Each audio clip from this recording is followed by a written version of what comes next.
Sound therapy అసలు పేరే మన పురాతన నాదయోగ.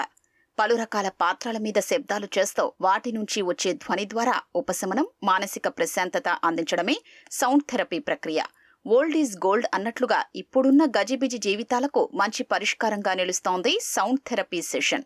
చాలా మంది యువత ఇతర దేశాలకు వెళ్లి దీన్ని నేర్చుకునొచ్చి హైదరాబాద్ వంటి నగరాల్లో శిక్షణలు ఇస్తున్నారు.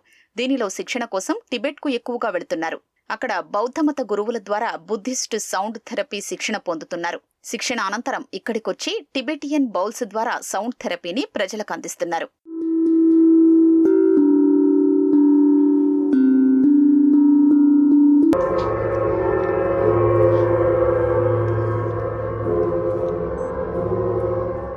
మనిషిని మానసికంగా, శారీరకంగా ఆరోగ్యంగా ఉంచడానికి సౌండ్ థెరపీ పనిచేస్తుందని థెరపిస్టులు చెప్తున్నారు. ముఖ్యంగా ఐటీ ఉద్యోగులు ఎక్కువగా ఈ సౌండ్ హీలింగ్ థెరపీలకు హాజరవుతున్నారని నిర్వాహకులు జితేంద్ర బాదాం అన్నారు. సౌండ్ థెరపీ మనసుకు హాయినిస్తుందని, ఈ పని చేయడం తనకు సంతోషంగా ఉందని చెప్తున్నారు. ఇది రక్తపోటును నియంత్రించడం, శరీర నొప్పులు, పొత్తికడుపు నొప్పి, కీళ్ల నొప్పుల నుంచి ఉపశమనాన్ని అందిస్తుందన్నారు.